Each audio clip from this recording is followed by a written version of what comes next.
नांदेड जिल्ह्यातील प्रहार दिव्यांग क्रांती संघटनेच्या सभासद नोंदणी अभियानाला सुरुवात झाली। यावेळी सभासद नोंदणीसाठी मोठ्या प्रमाणावर दिव्यांग बांधवांची उपस्थिती होती। या ठिकाणी नांदेड तालुका अध्यक्ष विनोद कोकाटे, उपतालुका अध्यक्ष नवनाथ क्षीरसागर, तालुका सचिव भगवान इंगोले, जिल्हा अध्यक्ष विठ्ठलराव देशमुख, पंढरीनाथ कुंडेकर, जिल्हा अध्यक्ष सचिव मारुती मंगरुळे यांची उपस्थिती होती। आज सदस्य नोंदणी नांदेड तालुका शेवटचा होता। 16ही तालुक्यामध्ये आमच्या प्रहारच्या माध्यमातून सदस्य नोंदणी सुरुवात झालेली आहे। सर्व आमची प्रहारची टीम देशमुख साहेब असतील, हुंडेकर साहेब असतील, जिल्हाध्यक्ष आमचे मारुती मंगरुळे मामा असतील आणि तालुक्याच्या वतीने मी तालुका अध्यक्ष विनोद कोकाटे आहे, क्षीरसागर माझे उपाध्यक्ष आहेत, सचिव आहेत भगवान इंगोले।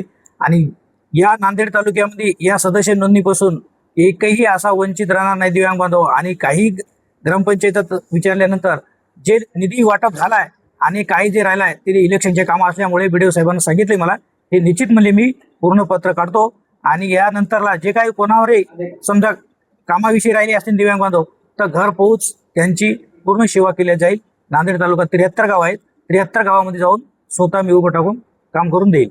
आज प्रहार जनशक्ती पक्षाचे आमचे मार्गदर्शक विठ्ठलराव देशमुख साहेब, तसेच प्रहार जनशक्ती पक्षाचे आमचे दिव्यांगाचे विठ्ठलराव पंढरीनाथ हुंडेकर साहेब, तसेच दक्षिणचे आमचे सचिव मंगरुळे मामा, तसे उत्तरचे विनोद कोकाटे साहेब आणि मी स्वतः उपतालुका प्रमुख आहे नवनाथ क्षीरसागर आणि आमचे सचिव हिंगोले साहेब यांनी सर्वांनी आमच्या सर्कल वाईज संदेश कार्यकर्त्याला बोललेले आहे। आणि प्रहार दिव्यांग क्रांती संघटनेची दिव्यांग नोंदणी ही कार्यक्रम आम्ही आज आपल्या नांदेडच्या रेस्टॉरंटमध्ये बैठक आयोजित केली होती आणि समजायला आमच्या विठ्ठलराव देशमुख साहेबांनी आमच्या दिव्यांग प्रहार क्रांती संघटनेला मार्गदर्शन करून कशी नोंदणी भराव ही आम्हाला त्याने सविस्तर आज माहिती भरून दिली। आणि कोण्या ग्रामपंचायतचे कुठं ग्रामपंचायतला हे लागलेलं आहे, प्रशासक लागलेला आहे, ते ग्रामपंचायत म्हणते की आम्ही आमच्या हातात काही नाही आणि आम्ही हे 5% निधी देऊ शकत नाही, हे तुम्ही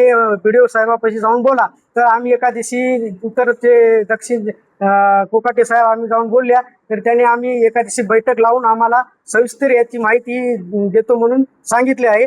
एवढं मी बोलून माझे शब्द बोलतो। जय हिंद, जय महाराष्ट्र। आज बैठकीत काय नाही आजची ही बैठक सन्माननीय राज्यमंत्री, माजी राज्यमंत्री तथा दिव्यांगांचे कैवारी बच्चूभाऊ कडू यांच्या आदेशानुसार महाराष्ट्रभर सदस्य नोंदणी अभियान चालू झालेलं आहे। प्रहार दिव्यांग क्रांती संघटनेचं सदस्य नोंदणी अभियान आहे। त्या अभियानाची सुरुवात म्हणून आम्ही 16 तालुके फिरत आहोत।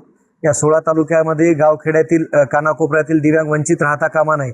या महाराष्ट्रामध्ये दिव्यांगांची संख्या बहुतांश आहे।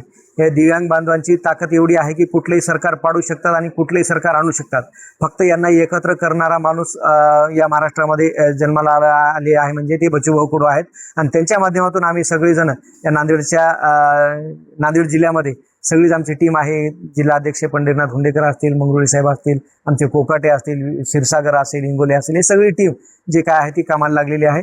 आणि येणाऱ्या काळामध्ये तळागाळातील दिव्यांग सदस्य नोंदणी अभियानामध्ये नोंदणीमध्ये घेऊ आम्ही आणि त्यांच्या ज्या काही समस्या आहेत त्या समस्या वेचण्याचं काम आणि त्या समस्या सोडवण्याचं काम बच्चूभाऊ करतील अशी अपेक्षा आम्ही करतो। आणि ग्रामीण भागामध्ये ग्रामपंचायतला 5% दिव्यांग बांधवांना मदत मिळते, यासाठी अजून ग्रामपंचायत हे मदत करत नाही, याच्याकडून तुमचं काय? 5% निधी हा खूप मोठा विषय आहे, कारण बऱ्याच ग्रामपंचायतला उत्पन्न नाही, बऱ्याच ग्रामपंचायतला उत्पन्न नसल्यामुळे ती 5% निधी देत नाही। आणि आतापर्यंत 15वा वित्त आयोग होता, आता 16वा वित्त आयोग चालू झाला काल।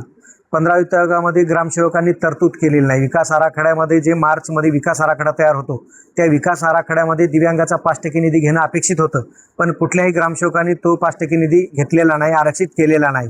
त्यामुळं बऱ्याच ग्रामपंचायती 5% निधी वाटप करण्यापासून वंचित आहेत। आणि ज्या ग्रामपंचायतीला उत्पन्न आहे, जसं की आता पावडेवाडी आहे, इथं बळीरामपूर आहे, बाकीच्या वाजेगाव आहे, बाजूच्या ज्या ग्रामपंचायती आहेत मोठमोठ्याला विष्णुपुरी असेल, ह्या ग्रामपंचायतीला उत्पन्न भरपूर आहे, पण तिथं लढणारा कार्यकर्ता आमचा तयार झालेला नाहीये। त्या लढणाऱ्या कार्यकर्त्यालाच या सदस्य नोंदणी अभियानातून आम्हाला तयार करायचं आहे। आणि येणाऱ्या काळामध्ये उत्पन्नातून कुठली ग्रामपंचायत 5% निधी देत नाही हे आम्हाला पाहायचं आहे आणि त्यांचा निधी कसा वसूल करायचा हे आम्ही दाखवून देऊ।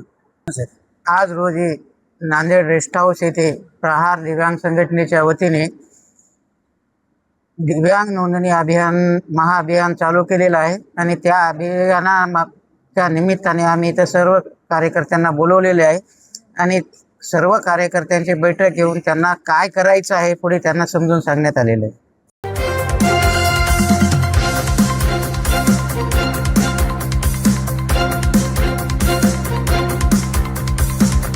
समाज साधना न्यूज, समाजहितासाठी सदैव अग्रेसर.